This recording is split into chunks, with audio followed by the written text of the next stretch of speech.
Tonight's video features 3 stories you were never meant to hear. These aren't ghost tales or urban legends. These are real encounters from real people who lived through something they can't explain. Settle in, because once these stories start, you'll feel like you're right there with them. Story 1. The humid chill of the North Atlantic permeated everything. We were 400 miles past the Grand Banks, the deepest, loneliest water I'd ever seen. It was 3 a.m., and the trawler, the Kestrel, felt like a cork bobbing on ink. Only the diesel engine's dull, grinding rhythm and the hiss of the salt spray offered proof that the world hadn't ended. I was on deck, pulling the last baskets with Mike. The sky was starless, swallowed by a thick, rolling fog that refused to disperse. That's when the silence started. It wasn't a sudden stop, but a subtle, creeping smothering of ambient sound. The engine noise didn't vanish. It just felt muffled, pushed away, like listening underwater. The air went dead. Mike stopped hauling and looked at me, his face pale under the deck lamp's yellowish glare. "Did you hear that?" he whispered, though there was nothing to hear. Then came the light. It wasn't the distant glow of another boat or the pale shimmer of bioluminescence. This was deep, vast, and structured. About a mile off the port side, under the surface, the water developed scars of cold, intense blue light. They weren't moving through the water. They were moving with something huge, something that displaced the crushing pressure of the deep without effort. It was a slow, majestic, terrifying rise. The blue geometry resolved into lines, thousands of them, parallel and crisscrossing, like the impossible ribs of an underwater cathedral. The light wasn't electric. It was biological, radiating a cold, chemical brilliance that hurt the eyes. As the mass lifted closer to the surface, the whole boat began to resonate. It wasn't a sound we heard with our ears, but one we felt in our teeth and sternum. A low, grinding hum that spoke of vast weight and seismic movement. Mike screamed, a choked, wet noise, and dropped the net winch handle. The thing below wasn't a whale, and it wasn't natural. Its scale defied comprehension. In the blue glow, I saw the water ripple and dome above it, creating a perfect oily mirror. And then, I saw the edge. It was blacker than the surrounding abyss, smooth as polished basalt, and curving upward in a slope so immense it blocked the horizon. The shape suggested a dome or shell, but the pattern of the blue lights, which were now blinking in slow, staggered sequences, made it look like the carapace was riddled with colossal, dormant eyes. The dread was total. There was no terror in the face of death, just the crushing, absolute realization that we were small, transient things facing a consciousness that predated light. It stayed there, silently flexing, for perhaps 30 seconds. The humming peaked, blurring our vision. Then, the blue internal lights winked out, one by one, descending back into the impenetrable black. The water went flat. The engine noise instantly rushed back, loud and real. We didn't speak for 2 hours. We didn't tell the captain, and we never will. We saw something that the Earth should never have released. Something that sleeps in the deepest troughs, waiting for the surface world to forget it exists. Now, every night, the diesel hum sounds hollow, and I know that miles beneath the Kestrel, the pressure is building, and the old lights are starting to twitch. Story 2. The black of the ocean out here, 1,000 miles from any shore, ain't just dark. It's a living, breathing void that swallows light and sound, and occasionally, men. We were on the Leviathan's Kiss, a deep-sea trawler built sturdy, but feeling like a toy bobbing in a cosmic bathtub. 4 of us, me, John, the captain Silas, Mike, and young Davy. Days into our run, the usual rhythm of the sea, the groan of the hull, the shriek of gulls, the endless whisper of waves, started to fray at the edges. It began subtly. The sonar, usually a faithful pulse of truth, started painting impossibilities. Not just anomalies, but vast, shifting shapes beneath us that registered too large, too fast, to be anything known. Silas, a man who'd seen every trick the ocean pulled, just grunted. Faulty transducer, or a school of whales the size of a city block. He tried to laugh, but it died in his throat. Then the nets. We pulled up the first one after the sonar started its theater, and it was mostly empty. But tangled within the mesh was something else. Not fish, not coral. It was a mass of fibrous, gelatinous strands, pulsing faintly with a dim, phosphorescent blue. It smelled like brine, and something profoundly, chillingly alien, like the deep had exhaled. Davy, green around the gills, puked over the side. Mike wouldn't touch it, calling it unholy. Silas just stared, his weathered face tight. We threw it back. The next night, the wind died completely, leaving the sea flat and oily black, reflecting the cold, indifferent stars. The deck lights cast a small, desperate circle. That's when the sound started. A low, guttural thrumming, vibrating through the hull, not from the engine, not from creaking metal, but from below.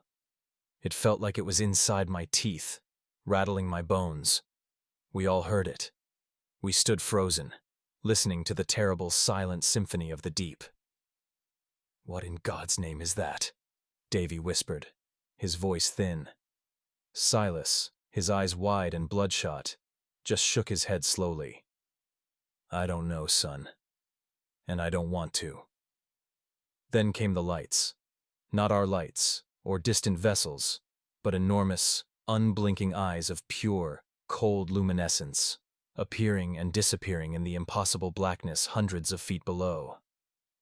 They weren't fish schools. They were too large, too deliberate. They formed patterns, sometimes just 2 or 3, sometimes dozens, creating a vast, shifting constellation in the abyss. They seemed to be circling us, watching us. Panic began to bloom, a cold, thorny thing in my chest. We tried to move the boat, to escape the eerie surveillance, but the engine sputtered, then died. Silas swore, pounding the console, but the old diesel wouldn't catch. We were stranded, adrift, miles from any help or hope, surrounded by the unknown. That was the night I saw it. Just a glimpse. A shadow, impossibly vast, passing beneath the Leviathan's kiss, briefly eclipsing the phantom lights below. A shape that defied all known biology, all understanding of scale. It was immense, ancient, and utterly indifferent. I tasted metal in my mouth, hot terror searing my throat. We were still out there when I wrote this, the engine still dead. The awful thrumming back, louder now, almost a hummed word. The lights are still down there, swirling. We're alone, truly alone. And I know, with a dread that has rooted itself in my very soul, that we are not just adrift in the ocean. We are adrift in something else's territory, and it has finally noticed us. Story 3. 300 miles offshore is where the real dark starts. Not just the physical absence of light, but the kind of darkness that presses in, heavy and absolute. We were aboard the Selkie, a rusted-out trawler that smelled perpetually of diesel, salt, and stale coffee. It was 3 a.m., the graveyard shift. The waves were huge, slow monsters of black oil, sliding past the deck lights.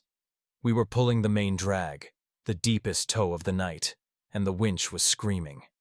It wasn't the rhythmic protest of a full net.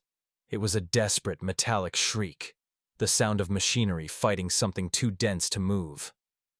"Cut the speed!" yelled Captain Mike over the engine's drone. The cable was taut, humming like a low cello string tuned past its tolerance. It felt like we'd snagged the continental shelf itself. Mike feathered the hydraulics, easing the gear back toward the surface. Every foot gained cost a minute of agonizing tension. We all knew fish couldn't do this. This was a dead weight, a geological error we'd accidentally disturbed. When the net finally breached the surface, the initial relief evaporated instantly. The mesh was empty of cod and haddock, save for one spot near the lead line. There, suspended in the nylon matrix, was a single, impossibly dense mass. It was the size of a refrigerator carved from something that wasn't rock and wasn't metal. It was smooth, dark obsidian laced with subtle, swirling structures. It felt cold enough to burn. As we leaned over the rail, trying to decide whether to cut the net or risk the block, the water under the hull changed. The darkness vanished. A pale blue-white light began leaking up from the deepest depths. It wasn't an electrical glow. It pulsed with a terrible, slow rhythm, illuminating a vertical distance that defied the ocean floor charts. It was endless. Then came the sound. It wasn't heard through the ears, but felt in the chest. A pressure, low and resonant, like a cathedral bell ringing underwater. It vibrated through the hull, rattling my teeth. It felt like the core of the earth was speaking. I looked at Mike. His face was gray, his eyes wide and fixed on the glowing blue abyss. But he wasn't watching the light. He was staring through it. He dropped the hydraulic control and grabbed the rail, his knuckles white. "It knows," he whispered, his voice thin and cracked. "It knows we touched it." The light intensified, forcing us to shade our eyes. In that blinding clarity, I saw movement in the water far below the illuminated layer. Shapes too large, too slow, and utterly unlike anything that swims. They weren't fish. They were architectures. Mike screamed, a short, choked noise, and then began repeating a single, garbled name over and over again. We didn't discuss it. We didn't need to.